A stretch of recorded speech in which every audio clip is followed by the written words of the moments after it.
स्वागत है India news Punjab के खास प्रोग्राम पंजाब विशेष के अज विशेष के शुरुआत करांगे नवजोत सिंह सिद्धू बारे। नवजोत सिंह सिद्धू अज हलका घनौर तो विधायक मदन लाल जलालपुरा के घर पहुंचे।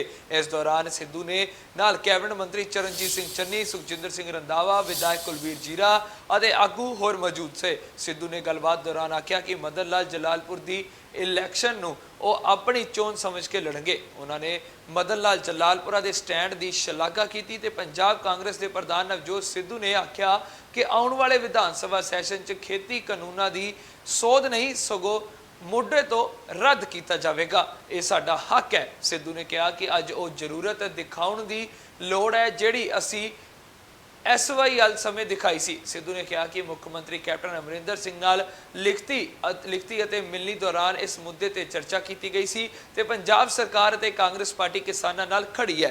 उन्होंने कहा कि केंद्र सरकार के बनाए हुए काले कानूनों नूं रद्द करके पंजाब अपने कानून बनाएगा।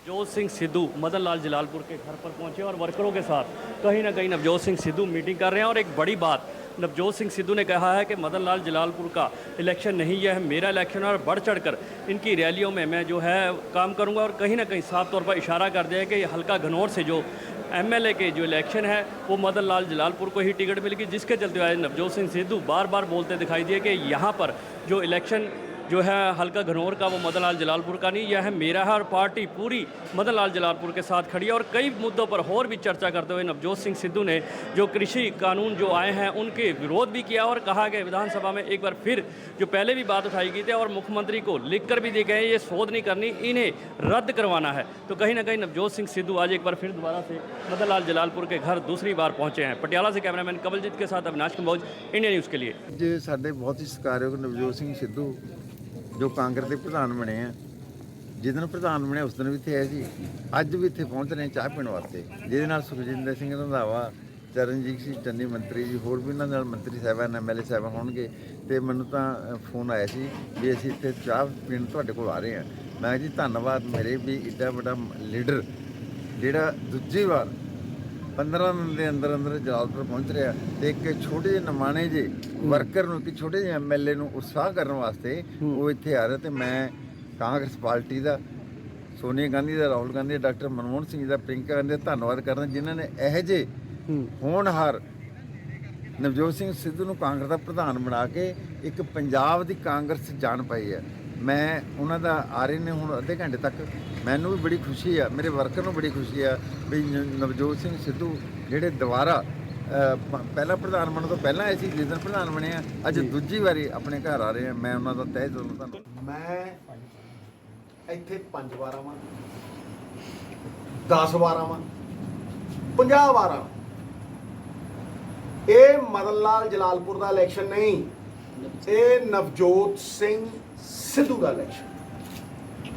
ਗੱਲ ਮੁੱਕੀ ਉਹਨਾਂ ਨੂੰ ਜ਼ਿਲ੍ਹੇ ਪਟਿਆਲੇ ਚ ਵੋਟ ਪਾਉਂਦੇ ਆ, ਬਸ ਉਹਨਾਂ ਨੂੰ ਕੀ ਜਵਾਬ ਦੇਣਾ ਚਾਹੋਗੇ ਜਿਹੜੇ ਵਿਰੋਧ ਕਰ ਰਹੇ ਨੇ? ਖਤਮ। ਮੱਕੀ ਦੇ ਤੋਤਾ ਬਹਿਣ ਨਹੀਂ ਦੇਣਾ ਤੇ ਕਾਂਗਰਸ ਕਾਲੀਆਂ ਭੇਡਾਂ ਨੂੰ ਰਹਿਣ ਨਹੀਂ ਦੇਣਾ। ਤੇ ਲਿਖਤ ਤੌਰ ਦੇ ਉੱਤੇ CM ਸਾਹਿਬ ਨਾਲ ਇੱਕ ਚਾਰਟਰ ਦੇ ਕੇ ਆਏ ਸੀਗੇ, ਵਿਚਾਰ ਵਟਾਂਦਰਾ ਵੀ ਹੋਇਆ। ਔਰ ਆਉਣ ਵਾਲੇ ਵਿਧਾਨ ਸਭਾ ਸੈਸ਼ਨ ਦੇ ਵਿੱਚ ਇਹ ਮੈਂ ਆਪਣੇ ਵੱਲੋਂ ਨਹੀਂ ਦੇ ਕੇ ਆਇਆ, ਇਹ ਸਾਰੇ MLA ਸਾਹਿਬਾਨਾਂ ਵੱਲੋਂ ਦੇ ਕੇ ਆਇਆ ਕਿ ਅਸੀਂ ਸੋਧ ਕੱਲੀ ਨੂੰ ਨਹੀਂ ਮੰਨਣਾ, ਅਸੀਂ ਇਹਨਾਂ ਨੂੰ ਸਿਰੇ ਤੋਂ ਰੱਦ ਕਰਨਾ ਹੈ। ਅਸੀਂ ਸਿਰੇ ਤੋਂ ਇਹਨਾਂ ਕਾਨੂੰਨਾਂ ਨੂੰ ਰੱਦ ਕਰਨਾ। ਸਟੇਟ ਦਾ ਅਧਿਕਾਰ ਹੈ ਵੀ ਐਗਰੀਕਲਚਰ ਦੇ ਉੱਤੇ ਲਾਅ ਬਣਾਵੇ। ਫੂਡ ਸਟਫ ਅੱਡ ਹੈ, ਐਗਰੀਕਲਚਰ ਪ੍ਰੋਡਿਊਸ ਅੱਡ ਹੈ। ਟ੍ਰੇਡ ਐਂਡ ਕਮਰਸ ਦੀ ਆੜ ਦੇ ਵਿੱਚ ਸਾਡਾ ਕਾਨੂੰਨ ਬਣਾਉਣ ਦਾ ਅਧਿਕਾਰ ਸੈਂਟਰ ਖੋ ਨਹੀਂ ਸਕਦਾ। It is a state subject. ਇਸ ਕਰਕੇ ਅਸੀਂ ਆਪਦਾ ਕਾਨੂੰਨ ਬਣਾਈਏ ਔਰ ਇਹਨਾਂ ਨੂੰ ਸਿਰੇ ਤੋਂ ਰੱਦ ਕਰੀਏ, ਇਹਨਾਂ ਨੂੰ ਨਕਾਰੀਏ ਔਰ ਉਹ ਜੁਰਤ ਦਿਖਾਈਏ ਜਿਹੜੀ ਅਸੀਂ SYL ਵੇਲੇ ਦਿਖਾਈ ਸੀ। ਸਿੱਧੂ ਸਾਹਿਬ ਇੱਕ ਫੋਟੋ ਕਰਨੀ ਸੀ, ਇੱਕ ਮਿੰਟ। ਮੈਂ ਕਿਹਦੀ ਫੋਟੋ? ਸਿੱਧੂ ਸਾਹਿਬ ਤੇ ਉਧਰ ਹੀ ਕੈਬਨਿਟ ਮੰਤਰੀ ਸੁਖਜਿੰਦਰ ਸਿੰਘ ਰੰਧਾਵਾ ਨੇ ਕਿਹਾ ਕਿ ਅਕਾਲੀ ਸਰਕਾਰ ਵੱਲੋਂ ਕੀਤੇ ਗਏ ਪੀਪੀਏ ਗਲਤ ਨੇ ਤੇ ਇਹਨਾਂ 'ਚ ਦਸਤਖਤ ਕਰਨ ਵਾਲੇ ਬਾਬੂਆਂ ਖਿਲਾਫ ਵੀ ਕਾਰਵਾਈ ਕੀਤੀ ਜਾਵੇਗੀ। ਉਹਨਾਂ ਕਿਹਾ ਕਿ ਇਹਨਾਂ ਪੀਪੀਏ ਨੂੰ ਲਿਆਉਣ ਵਾਲੀ ਪਿਛਲੀ ਸਰਕਾਰ ਤੋਂ ਵੀ ਹਿਸਾਬ ਲਿਆ ਜਾਵੇਗਾ ਤੇ ਰੰਧਾਵਾ ਨੇ ਕਿਹਾ ਕਿ ਹਮੇਸ਼ਾ ਵੀ ਗਾਜ ਸਿਆਸੀ ਆਗੂਆਂ ਤੇ ਡਿੱਗਦੀ ਆਈ ਹੈ ਪਰ ਮਲਾਈ ਖਾਣ ਵਾਲੇ ਬਾਬੂ ਬਚ ਜਾਂਦੇ ਨੇ, ਇਸ ਲਈ ਹੁਣ ਜਲਦ ਹੀ ਇਹਨਾਂ ਬਾਬੂਆਂ ਤੇ ਸਖਤ ਕਾਰਵਾਈ ਕੀਤੀ ਜਾਵੇਗੀ।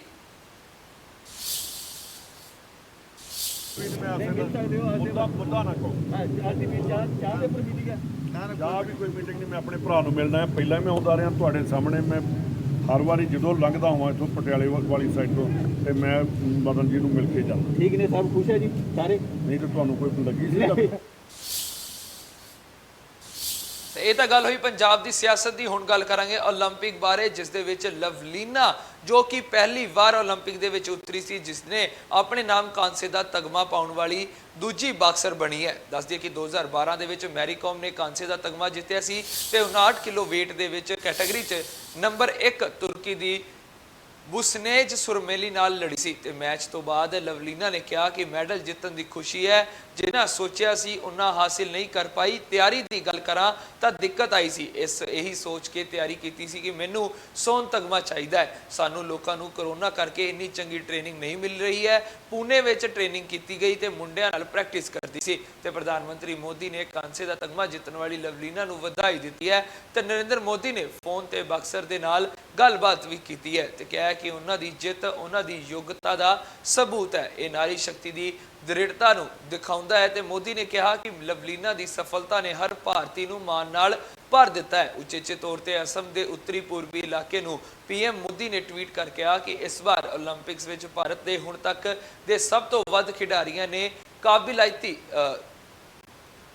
ਕੁਆਲੀਫਾਈ ਕੀਤਾ ਹੈ। ਯਾਦ ਰਹੇ ਕਿ 100 ਸਾਲ ਦੀ ਸਭ ਤੋਂ ਵੱਡੀ ਆਪਦਾ ਨਾਲ ਜੂਝਣ ਦੇ ਨਾਲ ਇਹ ਕੀਤਾ ਹੈ ਤੇ ਕਈ ਤਾਂ ਐਸੇ ਖੇਡ ਰਹੇ ਨੇ ਜਿਨ੍ਹਾਂ 'ਚ ਅੱਜ ਅਸੀਂ ਪਹਿਲੀ ਵਾਰ ਕੁਆਲੀਫਾਈ ਹੀ ਨਹੀਂ ਕੀਤਾ ਬਲਕਿ ਕੜੀ ਟੱਕਰ ਵੀ ਦਿੱਤੀ ਹੈ। ਭਾਰਤੀ ਖਿਡਾਰੀਆਂ ਨਾਲ ਜੋਸ਼, ਜਨੂਨ ਤੇ ਜਜ਼ਬਾ ਅੱਜ ਸਰਵੋੱਚ ਪੱਧਰ ਤੇ ਹੈ। ਇਹ ਆਤਮ ਵਿਸ਼ਵਾਸ ਉਦੋਂ ਆਉਂਦਾ ਹੈ ਜਦੋਂ ਸਹੀ ਟੈਲੈਂਟ ਦੀ ਪਹਿਚਾਣ ਹੁੰਦੀ ਹੈ, ਉਹਨਾਂ ਉਤਸ਼ਾਹਿਤ ਕੀਤਾ ਜਾਂਦਾ ਹੈ ਤੇ ਇਹ ਆਤਮ ਵਿਸ਼ਵਾਸ ਉਦੋਂ ਆਉਂਦਾ ਹੈ ਜਦੋਂ ਵਿਵਸਥਾ ਬਦਲਦੀ ਹੈ। ਇਹ ਨਵਾਂ ਆਤਮ ਵਿਸ਼ਵਾਸ ਨਵੇਂ ਇੰਡੀਆ ਦੀ ਪਹਿਚਾਣ ਬਣ ਰਿਹਾ ਹੈ। ਸੋ ਪੀਐਮ ਮੋਦੀ ਵੱਲੋਂ ਲਵਲੀਨਾ ਦੀ ਵਧਾਈ ਤੇ ਲਵਲੀਨਾ ਦੀ ਤਾਰੀਫ ਦੇ ਵਿੱਚ ਇੱਕ ਟਵੀਟ ਕੀਤਾ ਗਿਆ, ਜਿਸ ਦੇ ਵਿੱਚ ਸਾਰੀਆਂ ਗੱਲਾਂ ਪੀਐਮ ਮੋਦੀ ਵੱਲੋਂ ਟਵੀਟ ਕਰ ਲਿਖੀਆਂ ਗਈਆਂ ਸਨ। ਦੱਸ ਦਈਏ ਕਿ ਲਵਲੀਨਾ ਦੂਜੀ ਦੇਸ਼ ਦੀ ਬਾਕਸਰ ਹੈ ਜਿਨੇ ਕਾਂਸੇ ਦਾ ਪਦਕ ਜਿੱਤਿਆ ਹੈ ਤੇ ਵਿਸ਼ਵ ਦੀ ਚੋਟੀ ਦੀ ਖਿਡਾਰਨ ਨੂੰ ਹਰਾ ਕੇ ਕਾਂਸੇ ਦਾ ਤਗਮਾ ਜਿੱਤਿਆ ਹੈ।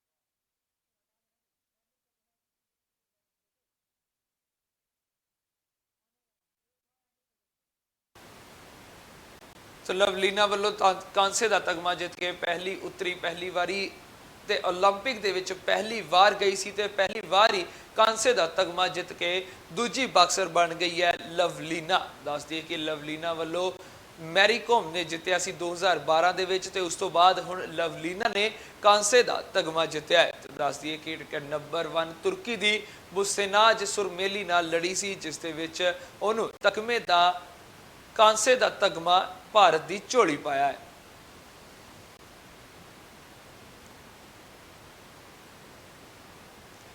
ਮੈਚ ਤੋਂ ਬਾਅਦ ਲਵਲੀਨਾ ਨੇ ਬੋਲਿਆ ਕਿ ਜਿੰਨਾ ਸੋਚਿਆ ਸੀ ਉਹਨਾਂ ਕਰ ਨਹੀਂ ਪਾਈ, ਪਰ ਜਿਸ ਦੇ ਵਿੱਚ ਵੀ ਉਹਨੇ ਪੂਰੀ ਸ਼ਿੱਦਤ ਦੇ ਨਾਲ ਮੈਚ ਲੜਿਆ ਤੇ ਕਾਂਸੇ ਦਾ ਤਗਮਾ ਜਿੱਤਿਆ ਹੈ। ਤੇ ਪ੍ਰਧਾਨ ਮੰਤਰੀ ਮੋਦੀ ਨੇ ਕਾਂਸੇ ਦਾ ਤਗਮਾ ਜਿੱਤਣ ਤੇ ਲਵਲੀਨਾ ਨੂੰ ਵਧਾਈ ਦਿੱਤੀ ਹੈ ਤੇ ਨਰਿੰਦਰ ਮੋਦੀ ਨੇ ਫੋਨ ਤੇ ਬਾਕਸਰ ਲਵਲੀਨਾ ਦੇ ਨਾਲ ਗੱਲਬਾਤ ਵੀ ਕੀਤੀ ਹੈ। ਕਿਹਾ ਕਿ ਉਹਨਾਂ ਦੀ ਜਿੱਤ ਦੀ ਯੋਗਤਾ ਦਾ ਸਬੂਤ ਹੈ, ਇਹ ਨਾਰੀ ਸ਼ਕਤੀ ਦੀ ਦ੍ਰਿੜਤਾ ਦਿਖਾਉਂਦਾ ਹੈ। ਕਿਹਾ ਕਿ ਲਵਲੀਨਾ ਸਫਲਤਾ ਨੇ ਹਰ ਭਾਰਤੀ ਨੂੰ ਮਾਣ ਨਾਲ ਭਰ ਦਿੱਤਾ ਹੈ ਤੇ ਪ੍ਰਧਾਨ ਮੰਤਰੀ ਨੇ ਟਵੀਟ ਕਰਕੇ ਸਾਰੀ ਗੱਲਬਾਤ ਕੀਤੀ ਹੈ ਤੇ ਦੱਸਿਆ ਕਿ ਇਸ ਵਾਰ ਓਲੰਪਿਕਸ 'ਚ ਭਾਰਤ ਦੇ ਹੁਣ ਤੱਕ ਸਭ ਤੋਂ ਵੱਧ ਖਿਡਾਰੀਆਂ ਨੇ ਕੁਆਲੀਫਾਈ ਕੀਤਾ ਹੈ ਤੇ ਯਾਦ ਰਹੇ ਕਿ 100 ਸਾਲ ਤੋਂ ਵੱਡੀ ਬਿਮਾਰੀ ਆਉਣ ਦੇ ਬਾਵਜੂਦ ਵੀ ਉਸ ਨਾਲ ਲੜ ਕੇ ਅੱਜ ਓਲੰਪਿਕਸ ਦੇ ਵਿੱਚ ਭਾਰਤ ਆਪਣਾ ਜੋਸ਼ ਦਿਖਾ ਰਿਹਾ ਹੈ, ਜਿਸ ਨੂੰ ਇੱਕ ਨਵੇਂ ਭਾਰਤ ਦੀ ਪਹਿਚਾਣ ਕਿਹਾ ਜਾ ਸਕਦਾ ਹੈ।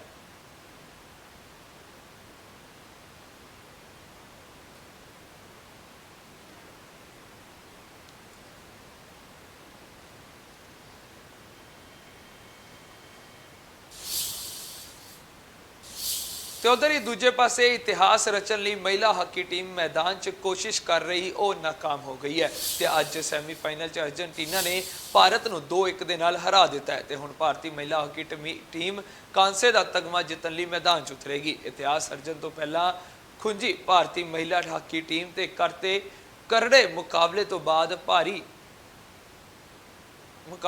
ਭਾਰਤੀ ਟੀਮ ਅਰਜਨਟੀਨਾ ਨਾਲ ਸੈਮੀਫਾਈਨਲ ਦਾ ਮੁਕਾਬਲਾ ਸੀ ਤੇ ਅੱਜ ਸੈਮੀਫਾਈਨਲ ਦੇ ਮੁਕਾਬਲੇ ਦੇ ਵਿੱਚ ਅਰਜਨਟੀਨਾ ਤੋਂ ਭਾਰਤੀ ਮਹਿਲਾ ਹਾਕੀ ਟੀਮ ਹਾਰ ਗਈ ਹੈ। ਇਹ ਦੇਖੋ ਜੇ ਇਹ ਹਾਰ ਗਈਆਂ ਤਾਂ ਕੋਈ ਗੱਲ ਹੀ ਨਹੀਂ ਗੀ। ਇਹ ਗਾਂ ਆਉਣ ਵਾਲਾ ਸਮਾਂ ਜਿਹੜਾ ਫਿਰ ਵਧੀਆ ਬਰਕਰਾਰ ਰਹੂਗਾ ਇਹਨਾਂ ਵਾਸਤੇ। ਸਾਡੇ ਵੱਲੋਂ ਤਾਂ ਇਹੋ ਨਸ਼ਰੀ ਰਹੂਗੀ ਵੀ ਤਗੜੀਆਂ ਖੇਡੋ, ਕੋਈ ਗੱਲ ਨਹੀਂ, ਫਿਰ ਕੀ ਹਾਰ ਜਿੱਤ ਬਣੀ ਆ ਤੇ ਕੋਈ ਗੱਲ ਨਹੀਂ, ਆਉਂਦੀਆਂ ਸਵਾਗਤ ਵੀ ਕਰਾਂਗੇ ਆਪਾਂ, ਕੋਈ ਗੱਲ ਨਹੀਂ। ਬਹੁਤ ਦੇਰ ਬਾਅਦ ਸੈਮੀਫਾਈਨਲ 'ਚ ਪੁੱਜੀ ਹੈ ਹਾਕੀ ਦੀ ਟੀਮ। ਤੁਹਾਡੀ ਬੇਟੀ ਨੇ 2 ਗੋਲ ਕੀਤੇ ਹੈ, ਪਿਛਲਾ ਵੀ ਜਿੱਤ ਮਿਲੀ ਹੈ, ਇਸ ਵਾਰੀ ਪਹਿਲਾ ਗੋਲ ਤੁਹਾਡੀ ਗੁਰਜੀਤ ਕੌਰ ਦੁਆਰਾ ਕੀਤਾ। ਦੇਖੋ ਜੀ ਪੰਜਾਬ ਦੀ ਇਕੱਲੀ ਲੜਕੀ ਜਿਹੜੀ ਗਈ ਹੈ ਗੁਰਜੀਤ ਕੌਰ, ਤੇ ਪਿਛਲੇ ਜਿਹੜੇ 2018 ਦੇ ਵਿੱਚ ਏਸ਼ੀਆ ਗੇਮਾਂ ਦੇ ਵਿੱਚ ਵੀ ਇਹਨੇ ਖੜਿਆ ਸੀ ਸੈਮੀਫਾਈਨਲ ਦੇ ਵਿੱਚ, ਤੇ ਹੁਣ ਦੇ ਬਾਰੇ ਵੀ ਇਹਨੇ ਸੈਮੀਫਾਈਨਲ ਦੇ ਵਿੱਚ ਦੋਵੇਂ ਜਿਹੜੇ ਗੋਲ ਕਰਕੇ ਟੀਮ ਨੂੰ ਖੜਿਆ ਆ। ਤੇ ਕੋਈ ਗੱਲ ਨਹੀਂ, ਜੇ ਮੈਚ ਹਾਰ ਗਈਆਂ ਤਾਂ ਕੋਈ ਗੱਲ ਨਹੀਂ, ਸਵਾਗਤ ਤੇ ਪੂਰਾ ਕਰਾਂਗੇ ਆਪਾਂ। 41 ਸਾਲਾਂ ਬਾਅਦ ਓਲੰਪੀਅਨ ਗੇਮਾਂ ਖੇਡ ਕੇ ਆਉਣੀਆਂ ਇਹਨਾਂ ਨੇ, 41 ਸਾਲ ਤੇ ਕਿਸੇ ਨੇ ਇਹਨਾਂ ਨੂੰ ਓਲੰਪੀਅਨ ਦੇ ਕੁਆਲੀਫਾਈ ਨਹੀਂ ਕਰਨ ਦਿੱਤਾ ਅਜੇ ਤੱਕ, ਤੇ ਫਿਰ ਵੀ ਕਰਮਾਂ ਵਾਲੀਆਂ ਜਿਨ੍ਹਾਂ ਨੇ ਜਾ ਕੇ ਕੁਆਲੀਫਾਈ ਕਰਕੇ ਤੇ ਮਿਹਨਤ ਕਰਕੇ ਤੇ ਇੱਥੋਂ ਤੱਕ ਆਪਣੇ ਓਲੰਪੀਅਨ ਦੇ ਵਿੱਚ ਜਿਹੜਾ ਆ ਜਗ੍ਹਾ ਬਣਾ ਲਈ ਆ, ਤੇ ਆਉਣ ਵਾਲੇ ਸਮੇਂ ਦੇ ਵਿੱਚ ਵੀ ਵਧੀਆ ਖੇਡਣਗੀਆਂ। ਪਰਿਵਾਰ ਵੱਲੋਂ ਕਿਵੇਂ ਸਵਾਗਤ ਕੀਤਾ ਜਾਏਗਾ, ਇੰਤਜ਼ਾਰ ਹਾਂਜੀ ਅਸੀਂ ਕਰਾਂਗੇ, ਪੱਕਾ ਕਰਾਂਗੇ ਸਵਾਗਤ, ਤੇ ਨਾਲ ਹੀ ਕਿਹੜੀ ਗੱਲ ਹੋ ਸਕਦੀ ਆ। ਹਾਂਜੀ ਇਹ ਇਲਾਕਾ ਵੀ ਕਰੂਗਾ ਸਾਰਾ, ਕੋਈ ਗੱਲ ਨਹੀਂ, ਭੈਣ ਭਰਾ ਕਰਨਗੇ ਸਾਰੇ। ਤੇ ਹੁਣ ਗੱਲ ਕਰਾਂਗੇ ਕਿਸਾਨੀ ਅੰਦੋਲਨ ਦੀ ਤੇ ਖੇਤੀ ਕਾਨੂੰਨਾਂ ਬਾਰੇ। ਦੱਸ ਦਈਏ ਕਿ ਹਰਸਿਮਰਤ ਬਾਦਲ ਅਤੇ ਰਵਨੀਤ ਬਿੱਟੂ ਸੰਸਦ ਦੇ ਬਾਹਰ ਖੇਤੀ ਕਾਨੂੰਨਾਂ ਨੂੰ ਲੈ ਕੇ ਇੱਕ ਦੂਜੇ ਦੇ ਆਮੋ ਸਾਹਮਣੇ ਹੋ ਗਏ। ਦੋਨਾਂ ਨੇ ਇੱਕ ਦੂਜੇ ਤੇ ਉਂਗਲਾਂ ਚੁੱਕੀਆਂ ਤੇ ਰਵਨੀਤ ਬਿੱਟੂ ਨੇ ਬੀਬਾ ਬਾਦਲ ਉੱਤੇ ਤੰਜ ਕੱਸਦੇ ਹੋਏ ਕਿਹਾ ਕਿ ਉਹਨਾਂ ਨੇ ਹੀ ਕੈਬਨਿਟ ਵਿੱਚ ਰਹਿ ਕੇ ਖੇਤੀ ਕਾਨੂੰਨਾਂ ਨੂੰ ਲਿਆਂਦਾ ਸੀ ਤੇ ਹੁਣ ਉਸ ਦਾ ਵਿਰੋਧ ਕਰ ਹਰਸਿਮਰਤ ਕੌਰ ਬਾਦਲ ਡਰਾਮਾ ਕਰ ਰਹੀ ਹੈ। ਤੇ ਅੱਜ ਸੰਸਦ ਭਵਨ ਦੇ ਬਾਹਰ ਇੱਕ ਕਾਫੀ ਤੂੰ ਮੈਂ ਹੋਈ ਤੇ ਆਮੋ ਸਾਹਮਣੇ ਹੋ ਗਏ ਰਵਨੀਤ ਬਿੱਟੂ ਤੇ ਹਰਸਿਮਰਤ ਕੌਰ ਬਾਦਲ। ਸੁਣੋ ਉਹਨਾਂ ਨੇ ਕੀ ਕੁਝ ਕਿਹਾ। ਪਹਿਲਾਂ ਦਿੱਤਾ कांग्रेस सरकार बिल के पंजाब में रद्द किया, बिल्कुल नहीं थी। आप भागे कि नहीं भागे? मैं मंत्री नहीं सी, बिल्कुल नहीं थे। कैबिनेट से इस्तीफा दे के भाग के आए। इस्तीफा पहला दिता। बाद कांग्रेस सरकार बिल के पंजाब में रद्द किया, बिल्कुल नहीं ਤੇ ਇਹ ਤਸਵੀਰਾਂ ਨੇ ਤੁਸੀਂ ਸੰਸਦ ਭਵਨ ਦੀਆਂ, ਜਿੱਥੇ ਰਵਨੀਤ ਬਿੱਟੂ ਤੇ ਹਰਸਿਮਰਤ ਕੌਰ ਬਾਦਲ ਆਪ ਇੱਕ ਦੂਜੇ ਦੇ ਆਮੋ ਸਾਹਮਣੇ ਹੁੰਦੇ ਨਜ਼ਰ ਆਏ ਤੇ ਰਵਨੀਤ ਬਿੱਟੂ ਨੇ ਇੱਥੋਂ ਤੱਕ ਕਹਿ ਦਿੱਤਾ ਕਿ ਅਕਾਲੀ ਦਲ ਹਰਸਿਮਰਤ ਕੌਰ ਬਾਦਲ ਨੇ ਕੈਬਨਿਟ ਦੇ ਵਿੱਚ ਰਹਿ ਕੇ ਬਿੱਲ ਪਾਸ ਕਰਾਏ ਨੇ ਤੇ ਹੁਣ ਡਰਾਮਾ ਕਰ ਰਹੇ ਨੇ।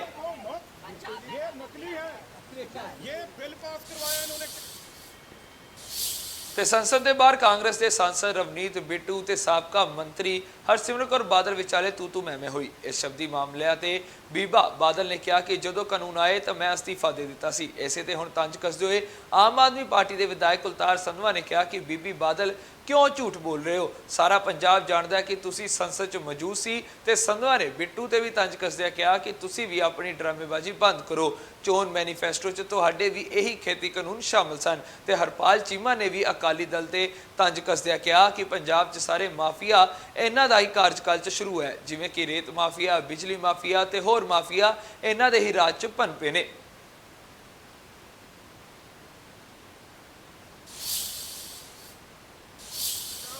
ਮਾਫੀਆ ਪੈਦਾ ਕੀਤਾ ਤਾਂ ਉਹ ਸ਼੍ਰੋਮਣੀ ਅਕਾਲੀ ਦਲ ਦੇ ਹਿੱਸੇ ਆਉਂਦਾ ਹੈ। ਜੇਕਰ ਪੰਜਾਬ ਵਿੱਚ ਟਰਾਂਸਪੋਰਟ ਮਾਫੀਆ ਪੈਦਾ ਕੀਤਾ ਤਾਂ ਉਹ ਸੁਖਬੀਰ ਸਿੰਘ ਬਾਦਲ ਦੇ ਹਿੱਸੇ ਆਉਂਦਾ ਹੈ। ਜੇਕਰ ਡਰੱਗ ਮਾਫੀਆ ਦੀ ਗੱਲ ਕਰ ਲਈਏ, ਹੋਰ ਪਤਾ ਨਹੀਂ ਨੰਬਰ ਆਫ ਮਾਫੀਆ ਜਿਹੜੇ ਹੈਗੇ ਨੇ ਪੰਜਾਬ ਚੱਲ ਰਹੇ, ਸੀਐਲਜੀ ਮਾਫੀਆ, ਇਲੈਕਟ੍ਰਿਸਿਟੀ ਮਾਫੀਆ, ਇਹ ਸਾਰੇ ਮਾਫੀਆ ਜਿਹੜੇ ਹੈਗੇ ਨੇਗੇ, ਇਹਨਾਂ ਨੂੰ ਜਨਮਦਾਤਾ ਕੌਣ ਹੈ ਇਹਨਾਂ ਦਾ? ਅਕਾਲੀ ਦਲ ਆ, ਸੁਖਬੀਰ ਸਿੰਘ ਬਾਦਲ ਆ। ਭਾਰਤ ਦੀ ਪਾਰਲੀਮੈਂਟ ਦੇ ਸਾਹਮਣੇ ਅੱਜ ਬੀਬਾ ਹਰਸਿਮਰਤ ਕੌਰ ਬਾਦਲ ਤੇ ਐਮਪੀ ਰਵਨੀਤ ਸਿੰਘ ਬਿੱਟੂ ਹੋਰਾਂ ਦੀ ਜਿਹੜੀ ਦੂਰਾ ਕੁਸ਼ਤੀ ਆ, ਉਹਨੇ ਇੱਕ ਗੱਲ ਤਾਂ ਕਲੀਅਰ ਕਰਤੀ ਕਿ ਇਹ ਦੋਨੇ ਪਾਰਟੀਆਂ, ਬਾਦਲ ਪਰਿਵਾਰ ਪੰਜਾਬ ਦੇ ਲੋਕਾਂ ਨੂੰ ਉਹੀ 1947 ਵੇਲੇ ਦੇ ਭੋਲੇ ਭਾਲੇ ਲੋਕ ਸਮਝਦੇ ਆ ਵੀ ਜਿਵੇਂ ਗੱਲ ਅਸੀਂ ਦਿਖਾਵਾਂਗੇ ਜਾਂ ਜਿਵੇਂ ਮੀਡੀਆ ਦਿਖੂਗਾ ਉਸੇ ਤਰੀਕੇ ਦੇ ਨਾਲ ਮੰਨ ਲੈਣਗੇ। ਬੀਬਾ ਜੀ ਬੜੇ ਹੀ ਮਤਲਬ ਮੈਂ ਇਹ ਕਹਿਣਾ ਨਹੀਂ ਚਾਹੁੰਦਾ, ਬੇਸ਼ਰਮ ਤਰੀਕੇ ਦੇ ਨਾਲ ਇਹ ਕਹਿ ਰਹੇ ਸੀ ਕਿ ਮੈਂ ਹੈ ਨਹੀਂ ਸੀ ਜਦੋਂ ਆਪਣੇ ਇਹ 3 ਕਾਲੇ ਕਾਨੂੰਨ ਬਣਾਏ ਗਏ। ਬੀਬਾ ਜੀ ਸਾਰਾ ਪੰਜਾਬ ਜਾਣਦਾ ਕਿ ਤੁਸੀਂ ਮੰਤਰੀ ਸੀ ਉਸੇ ਮੰਤਰੀ ਮੰਡਲ ਦੇ ਵਿੱਚ ਸੀ ਜਿਹਨੇ ਇਹ ਪਾਸ ਕੀਤਾ। ਤੁਸੀਂ ਕਿਵੇਂ ਕਹਿ ਸਕਦੇ, ਕਿਵੇਂ ਮੁੱਕਰ ਸਕਦੇ ਹੋ? ਸੋ ਇਹਨਾਂ ਗੱਲਾਂ ਤੋਂ ਬਾਜ ਆਓ। ਔਰ ਬਿੱਟੂ ਸਾਹਿਬ, ਤੁਹਾਡਾ ਇਸ ਗੱਲ ਕਰਕੇ ਧੰਨਵਾਦੀ ਆ ਕਿ ਡਰਾਮੇਬਾਜ਼ੀ ਤੁਹਾਡੀ ਦੋਨੇ ਪਾਰਟੀਆਂ ਦੀ ਬਾਹਰ ਆ ਗਈ।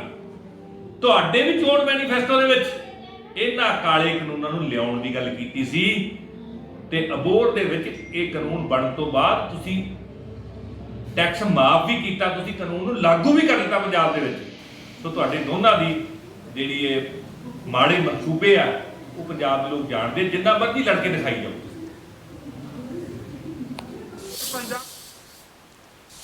ਤੇ ਸੰਸਦ ਬਾਹਰ ਰਵਨੀਤ ਬਿੱਟੂ ਵੱਲੋਂ ਬੀਬਾ ਬਾਦਲ ਵਿਰੁੱਧ ਜੋ ਬਿਆਨਬਾਜ਼ੀ ਕੀਤੀ ਗਈ ਉਸ ਦੀ ਸਾਬਕਾ ਸਿੱਖਿਆ ਮੰਤਰੀ ਡਾਕਟਰ ਦਲਜੀਤ ਚੀਮਾ ਨੇ ਨਿਖੇਧੀ ਕੀਤੀ ਹੈ ਤੇ ਕਿਹਾ ਕਿ ਇਸ ਨਾਲ ਕਾਂਗਰਸ ਦਾ ਅਸਲ ਚਿਹਰਾ ਲੋਕਾਂ ਸਾਹਮਣੇ ਆ ਗਿਆ ਹੈ। ਤੇ ਦਲਜੀਤ ਚੀਮਾ ਨੇ ਰਵਨੀਤ ਬਿੱਟੂ ਤੇ ਨਿਸ਼ਾਨਾ ਸਾਧਦੇ ਹੋਏ ਕਿਹਾ ਕਿ ਬਿੱਟੂ ਭਾਜਪਾ ਦੀ ਕੁਹਾੜੀ ਹੈ ਜਿਹੜੀ ਕਿਸਾਨਾਂ ਨੂੰ ਵੱਢਣ ਵਾਲੀ ਹੈ ਤੇ ਉਸ ਵਿੱਚ ਰਵਨੀਤ ਬਿੱਟੂ ਦਸਤੇ ਦਾ ਕੰਮ ਕਰ ਰਿਹਾ ਹੈ। ਅੱਜ ਲੋੜ ਸੀ ਇਕੱਠੇ ਹੋ ਕੇ ਕਿਸਾਨਾਂ ਦੇ ਮਸਲੇ ਨੂੰ ਹੱਲ ਕਰਵਾਉਣ ਲਈ ਤੇ ਪਰ ਰਵਨੀਤ ਬਿੱਟੂ ਨੇ ਕਿਸਾਨੀ ਹੱਕ ਵਿੱਚ ਖੜੀ ਬੀਬਾ ਬਾਦਲ ਖਿਲਾਫ ਬੋਲਣਾ ਸ਼ੁਰੂ ਕਰ ਦਿੱਤਾ। ਜਿਸ ਤਰੀਕੇ ਅੱਜ ਕਾਂਗਰਸ ਦੇ ਐਮਪੀ ਸਰਦਾਰ ਰਵਨੀਤ ਸਿੰਘ ਬਿੱਟੂ ਨੇ ਬੀਬਾ ਹਰਸਿਮਰਤ ਕੌਰ ਜੀ ਬਾਦਲ ਜਿਹੜੇ ਕਿਸਾਨਾਂ ਦੇ ਹੱਕਾਂ ਵਾਸਤੇ ਪਾਰਲੀਮੈਂਟ ਦੇ ਬਾਹਰ ਸੰਘਰਸ਼ ਕਰ ਰਹੇ ਸੀ, ਉਹਨਾਂ ਦੇ ਖਿਲਾਫ ਬਿਆਨਬਾਜ਼ੀ ਕੀਤੀ ਹੈ, ਉਹ ਬਹੁਤ ਹੀ ਮੰਦਭਾਗੀ ਹੈ। ਉਹਦੀ ਮੈਂ ਸਖਤ ਨਿਖੇਧੀ ਕਰਦਾ।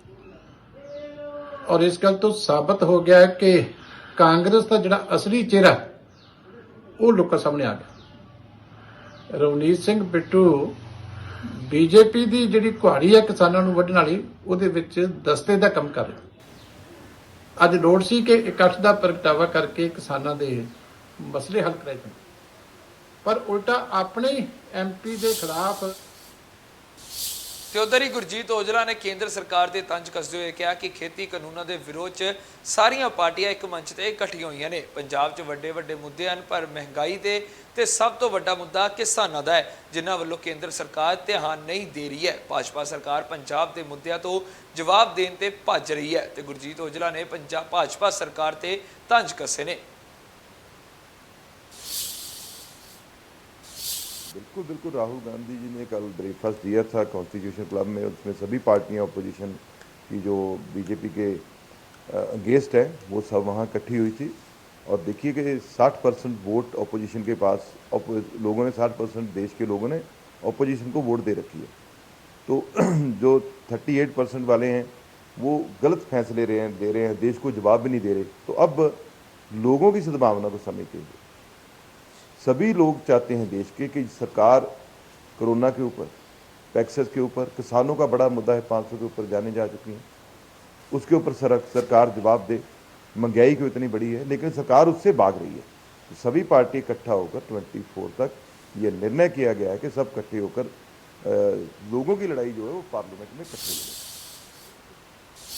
ਤੇ ਸ਼੍ਰੋਮਣੀ ਅਕਾਲੀ ਦਲ ਦੇ ਪ੍ਰਧਾਨ ਸੁਖਬੀਰ ਸਿੰਘ ਬਾਦਲ ਵੱਲੋਂ ਪੰਜਾਬ ਦੇ ਲੋਕਾਂ ਨਾਲ ਆਪਣੀ ਪਾਰਟੀ ਦੀ 2022 ਦੀ ਸਰਕਾਰ ਬਣਨ ਤੇ 13 ਅਹਿਮ ਵਾਅਦੇ ਕੀਤੇ ਗਏ, ਜਿਸ ਦੇ ਬਾਅਦ ਜ਼ਿਲ੍ਹਾ ਮੋਹਾਲੀ 'ਚ ਪੈਂਦੇ ਵਿਧਾਨ ਸਭਾ ਹਲਕਾ ਖਰੜ ਦੇ ਇੰਚਾਰਜ ਰਣਜੀਤ ਸਿੰਘ ਗਿੱਲ ਦੀ ਅਗਵਾਈ ਵਿੱਚ ਪਾਰਟੀ ਵਰਕਰਾਂ ਦੇ ਵੱਲੋਂ ਸ਼ਹਿਰ 'ਚ ਪਟਾਕੇ ਚਲਾਏ ਗਏ ਅਤੇ ਰਣਜੀਤ ਸਿੰਘ ਗਿੱਲ ਦੇ ਹੱਕ ਵਿੱਚ ਚੋਣ ਪ੍ਰਚਾਰ ਸ਼ੁਰੂ ਕੀਤਾ ਗਿਆ। ਇੰਡੀਆ ਨਿਊਜ਼ ਨਾਲ ਗੱਲਬਾਤ ਕਰਦਿਆਂ ਇਸ ਮੌਕੇ ਹਲਕਾ ਇੰਚਾਰਜ ਰਣਜੀਤ ਸਿੰਘ ਗਿੱਲ ਨੇ ਕਿਹਾ ਕਿ ਅਕਾਲੀ ਸਰਕਾਰ ਜੋ ਵੀ ਵਾਅਦੇ ਕੀਤੇ ਨੇ ਉਹਨਾਂ ਨੂੰ ਸਾਰਿਆਂ ਨੂੰ ਪੂਰਾ ਕੀਤਾ ਗਿਆ ਤੇ ਇਸ ਵਾਰ ਵੀ ਜੋ ਵਾਅਦੇ ਕੀਤੇ ਹਨ ਉਹਨਾਂ ਨੂੰ ਵੀ ਪੂਰਾ ਕੀਤਾ ਜਾਵੇਗਾ। ਪੰਜਾਬ ਦੇ ਵਿੱਚ ਵੱਖ-ਵੱਖ ਸਿਆਸੀ ਪਾਰਟੀਆਂ ਵੱਲੋਂ ਆਪਣੇ ਚੋਣ ਮੈਨੀਫੈਸਟੋ ਜਨਤਾ ਦੇ ਵਿੱਚ ਰੱਖੇ ਜਾ ਰਹੇ ਨੇ। ਅੱਜ ਸੁਖਬੀਰ ਸਿੰਘ ਬਾਦਲ ਜਿਹੜੇ ਕਿ ਸ਼੍ਰੋਮਣੀ ਅਕਾਲੀ ਦਲ ਦੇ ਪ੍ਰਧਾਨ ਨੇ, ਉਹਨਾਂ ਵੱਲੋਂ ਵੀ ਸਰਕਾਰ ਬਣਨ ਤੇ ਲੋਕਾਂ ਨੂੰ ਨਵੇਂ ਜਿਹੜੇ ਭਰੋਸੇ ਦਿਵਾਏ ਗਏ ਨੇ ਕਿ ਲੋਕਾਂ ਲਈ ਕੀ ਸਹੂਲਤਾਂ ਉਹਨਾਂ ਦੀ ਸਰਕਾਰ ਬਣਨ ਤੋਂ ਬਾਅਦ ਲਿਆਂਦੀਆਂ ਜਾਣਗੀਆਂ। ਉਸ ਤੋਂ ਬਾਅਦ ਵੱਖ-ਵੱਖ ਜਿਹੜੇ ਹਲਕਾ ਇੰਚਾਰਜ ਹੈਗੇ ਨੇ ਆਪਣੇ ਮੈਦਾਨ ਦੇ ਵਿੱਚ ਉਤਰ ਚੁੱਕੇ ਨੇ ਤੇ ਆਪਣੇ ਹੱਕ ਦੇ ਵਿੱਚ ਚੋਣ ਪ੍ਰਚਾਰ ਵੀ ਸ਼ੁਰੂ ਕਰ ਦਿੱਤਾ ਹੈ। ਲੋਕਾਂ ਦੇ ਘਰਾਂ ਦੇ ਵਿੱਚ ਜਾ ਕੇ ਵੋਟਾਂ ਇੱਕ ਤਰ੍ਹਾਂ ਨਾਲ ਮੰਗਣੀਆਂ ਵੀ ਸ਼ੁਰੂ ਕਰ ਦਿੱਤੀਆਂ ਨੇ। ਅਸੀਂ ਜ਼ਿਲ੍ਹਾ ਮੋਹਾਲੀ ਦੇ ਖਰੜ ਹਲਕੇ ਦੇ ਵਿੱਚ ਮੌਜੂਦ ਹੈਗੇ, ਜਿੱਥੇ ਹਲਕਾ ਇੰਚਾਰਜ ਰਣਜੀਤ ਸਿੰਘ ਗਿੱਲ ਸਾਡੇ ਨਾਲ ਮੌਜੂਦ ਨੇ। ਅਸੀਂ ਗੱਲਬਾਤ ਕਰਾਂਗੇ। ਇੱਕ ਭਰਵਾਂ ਇਕੱਠ ਹੈਗਾ, ਉਹਨਾਂ ਨੇ ਦਫ਼ਤਰ ਦੇ ਵਿੱਚ ਜਿਹੜਾ ਚੋਣ ਪ੍ਰਚਾਰ ਇੱਥੋਂ ਸ਼ੁਰੂ ਕੀਤਾ ਹੈਗਾ, ਮੁੱਖ ਦਫ਼ਤਰ ਹੈਗਾ ਹਲਕੇ ਦਾ। ਅਸੀਂ ਗੱਲਬਾਤ ਕਰਾਂਗੇ। ਰਣਜੀਤ ਸਿੰਘ ਗਿੱਲ ਸਾਡੇ ਨਾਲ ਮੌਜੂਦ ਨੇ। ਗਿੱਲ ਸਾਹਿਬ, ਬਾਦਲ ਸਾਹਿਬ ਸਾਹਿਬ ਨੇ ਜਿਹੜੇ ਵਾਅਦੇ ਕੀਤੇ ਨੇ ਤੁਸੀਂ ਕਿੱਥੋਂ ਤੱਕ ਸਮਝਦੇ ਹੋ ਕਿ ਇਹ ਪੂਰੇ ਹੋਣਗੇ ਜੀ? ਕਿਹੜੇ ਵਾਅਦੇ ਹੈਗੇ ਨੇ ਜੀ? ਦੇਖੋ 13 ਵਾਅਦੇ ਕੀਤੇ ਨੇ, ਜਿੱਥੇ ਤੱਕ ਤੁਸੀਂ ਪੂਰੇ ਹੋਣ ਦੀ ਗੱਲ ਕੀਤੀ ਹੈ, ਇਹ ਸਾਡੇ ਪ੍ਰਧਾਨ ਸਾਹਿਬ ਨੇ ਵੀ ਕਿਹਾ ਵੀ ਸਾਡਾ ਪਿਛੋਕੜ ਦੇਖੋ, ਸਾਡਾ ਟਰੈਕ ਰਿਕਾਰਡ ਦੇਖੋ, ਅਸੀਂ ਪਿਛਲੀਆਂ ਸਰਕਾਰਾਂ ਵੇਲੇ ਜੋ ਸਾਡੇ ਮੈਨੀਫੈਸਟੋ ਨੇ ਉਹ ਚੱਕੋ, ਉਹਨਾਂ ਨੂੰ ਪੜ੍ਹੋ, ਜੋ ਅਸੀਂ ਵਾਅਦਾ ਕਰਿਆ ਤੇ ਦੱਸੋ ਉਹਦੇ 'ਚ ਕਿਹੜਾ ਪੂਰਾ ਨਹੀਂ ਹੋਇਆ। ਅਸੀਂ ਵਾਅਦਾ ਹੀ ਉਹ ਕਰਦੇ ਹਾਂ ਜਿਹੜਾ ਅਸੀਂ ਪੂਰਾ ਕਰ ਦਈਏ। ਸੋ ਅਸੀਂ ਜਿਹੜੇ ਵਾਅਦੇ ਤੁਹਾਡੇ ਨਾਲ ਕਰ ਰਹੇ ਹਾਂ, ਸਾਡਾ ਟਰੈਕ ਰਿਕਾਰਡ ਦੇਖ ਕੇ ਤੁਸੀਂ ਉਹ 'ਤੇ ਭਰੋਸਾ ਕਰੋ ਤੇ ਅਸੀਂ ਇਹ ਵਾਅਦੇ ਇਨ ਬਿਨ ਲਾਗੂ ਕਰਾਂਗੇ। ਔਰ ਇਹ ਨਹੀਂ ਵੀ ਲਾਸਟ ਵਾਲੇ ਜਿਵੇਂ ਆਹ ਸਰਕਾਰ ਕਰ ਰਹੀ ਹੈ ਵੀ ਜਿਹੜੇ 3 ਮਹੀਨੇ ਰਹਿ ਗਏ ਉਹਦੇ 'ਚ ਕੁਛ ਨਾ ਕੁਛ ਲਾਗੂ ਕਰ ਦਈਏ। ਪਹਿਲੇ ਸਾਲ ਦੇ ਵਿੱਚ ਸਾਰੇ ਵਾਅਦੇ ਲਾਗੂ ਹੋਣਗੇ ਜੀ।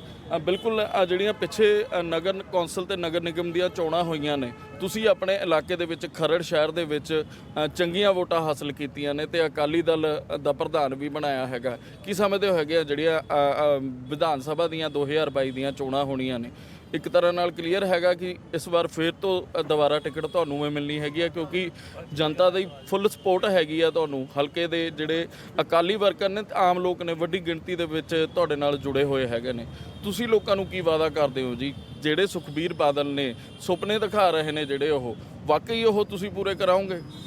ਦੇਖੋ ਪਹਿਲਾਂ ਮੈਂ ਤੁਹਾਨੂੰ ਕਲੀਅਰ ਕਰ ਦਵਾਂ ਵੀ ਇਹ ਸੁਪਨੇ ਨਹੀਂ ਹੈਗੇ। ਅਸੀਂ ਤੁਹਾਨੂੰ ਬਾਰ-ਬਾਰ ਕਹਿੰਦੇ ਸਾਡਾ ਟਰੈਕ ਰਿਕਾਰਡ ਦੇਖੋ, ਜੋ ਅਸੀਂ ਕਿਹਾ ਉਹ 'ਤੇ ਖਰੇ ਉਤਰਾਂਗੇ।